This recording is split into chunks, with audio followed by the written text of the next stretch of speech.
नमस्कार, मैं हूं भूपेंद्र रावत और आज मैं देशवासियों आपसे साफ साफ गोई के साथ एक बात करना चाह रहा हूं।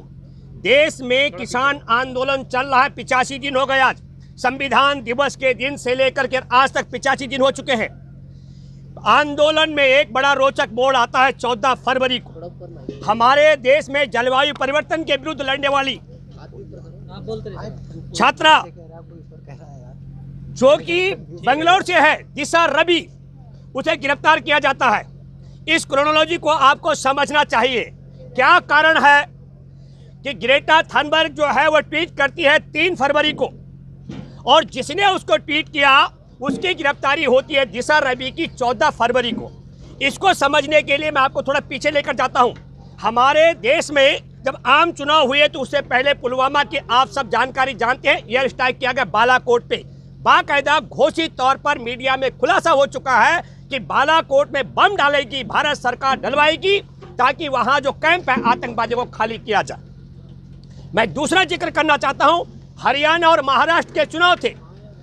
21 अक्टूबर 2019 को वोटिंग होनी थी और 20 अक्टूबर की देर रात को बम वर्षा की जाती है, एयर स्ट्राइक किया जाता है पीओके पर, आतंकवादी जो वो क्या कहते हैं ठिकानों को तहस नहस करने के नाम पर। कारण बड़ा साफ था, भारतीय जनता पार्टी मोदी सरकार की कारगुजारियों के कारण जिस तरीके से हमारे देश का, चाहे वो सीमा का मामला हो वो खत्म हो रही हो, संविधान खतरे में हो, बेटियों का सम्मान खतरे में हो, देश का व्यापार खतरे में हो, देश की रेल व्यवस्था खतरे में हो, देश का बैंकिंग व्यवस्था खतरे में हो, देश की तमाम जो व्यवस्था है अर्थव्यवस्था खतरे में हो, देश के लोगों के रोजगार छीन चुके हो, कुछ भी सुरक्षित ना हो, ऐसे में राष्ट्रवाद पनपाने के लिए क्रोनोलॉजी की बात मैं कर रहा हूं। और मैं सेना में बैठे ईमानदार अधिकारियों से सवाल भी करता हूं, अगर 20 अक्टूबर 2019 को बम वर्षा के बाद सच में पाकिस्तान के आतंकवादी ठिकाने खत्म हो गए तो मैं आपको बधाई देना चाहता हूं, लेकिन मैं आग्रह करता हूं इसका हिस्सा आप न बने। ये वोट को डाइवर्ट करने का एक बड़ा खेल है। मैं दूसरा जिक्र करना चाहता हूं, ठीक अगर आपको मैं याद दिलाऊं, 14 फरवरी को पंजाब में चुनाव थे।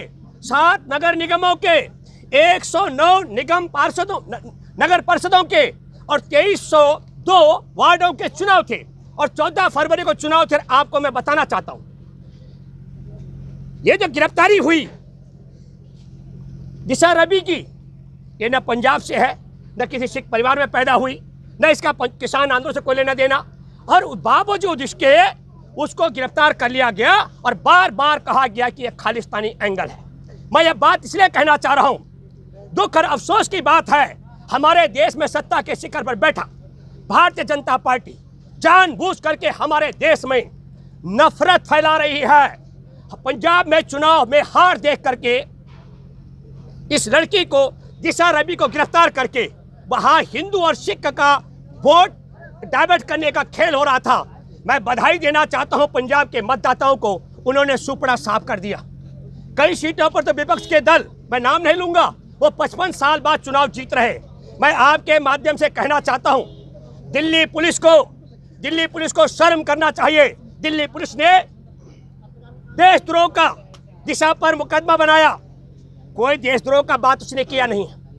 एक दूसरे पर नफरत फैलाने का मुकदमा दर्ज किया गया, देश के प्रति षड्यंत्र रचने का मुकदमा दर्ज किया गया। और आपको बताना चाहता हूं देशवासियों, अभी मई में दीपक गुप्ता सुप्रीम कोर्ट के न्यायाधीश सेवानिवृत्त हुए और दीपक गुप्ता ने भी कहा कि कोई भी, अब टूल किट क्या होता है, टूल किट में न तो देशद्रोह का मामला था, न आपस में नफरत फैलाने का मामला था, न देश से घृणा का मामला था, लेकिन बावजूद इसके बेशर्म दिल्ली पुलिस तड़ी पार रह चुके अमित शाह की क्रोनोलॉजी का हिस्सा बन के और नफरत फैलाने वाला गिरोह जो नागपुर में बैठा हुआ है मोहन भागवत, उसके इशारे पर पंजाब में वोट अपने पक्ष में करवाने के लिए, हिंदू और सिखों को लड़ाने के लिए एक क्रोनोलॉजी खेला गया।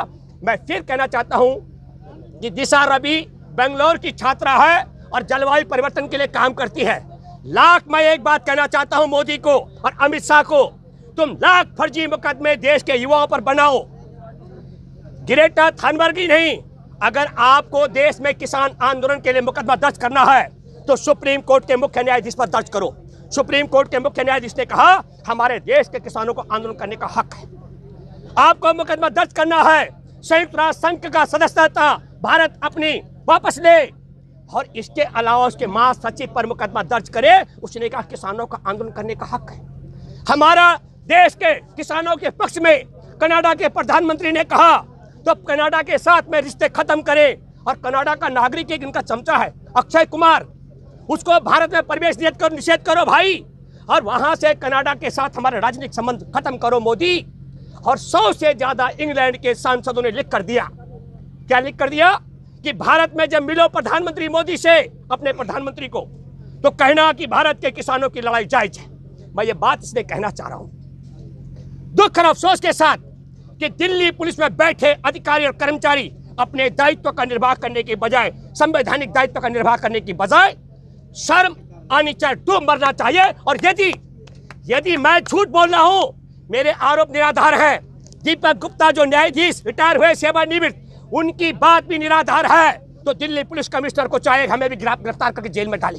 पर मैं ये कहना चाह रहा हूं कुछ तो शर्म तुमको आनी चाहिए। और मैं सेना में बैठे आला अधिकारियों से अपील करता हूं, जिस तरीके से महाराष्ट्र और हरियाणा में चुनाव जिताने के लिए 20 अक्टूबर को 2019 को एयर स्ट्राइक करके वोटर्स को डाइवर्ट करने का खेल किया गया, ये खेल भी बंद होना चाहिए। और पुलिस में बैठ करके फर्जी मुकदमे बना करके, कभी हिंदू सिख करा के, कभी हिंदू मुसलमान करा करके, देश में नफरत फैला करके झूठे मुकदमे बनाने का मामला ये बंद होना चाहिए। ये अपील मैं आपके साथ करने के लिए आया हूं। और मैं देशवासियों आपसे कहना चाहता हूं, देश और दुनिया सुन लो, मोदी मोहन भागवत के बाप की ताकत नहीं है। पूरे संसार के किसानों की नजर हमारे इस किसान आंदोलन पर लगी हुई है और वो देख रहे हैं कि भारत का ये किसान आंदोलन विश्व के किसान आंदोलन का फैसला तय करेगा, उनके भविष्य का फैसला तय करेगा। पूरे संसार का समर्थन हमारे किसानों को मिलता रहेगा। मोहन भागवत के बाप की ताकत नहीं है। फर्जी मुकदमे बना करके दिल्ली पुलिस के रोकने की ताकत नहीं है। इसलिए मैं ये कहना चाहता हूं, और मैं हैरान हूं अदालत में बैठे उन जजों से जिनके पास इस बालिका का मुकदमा गया और जलवायु परिवर्तन के खिलाफ आवाजें जो उठ रही हैं देश और दुनिया में, इनको भी कोई नहीं रोक सकता है। 2013 में आपने केदारनाथ की घटना देखी और अभी आपने ऋषि गंगा में जो आया चमोली का वो तांडव आपने देखा है। सैकड़ों 1000 से ज्यादा बांध बनाए जा रहे हैं।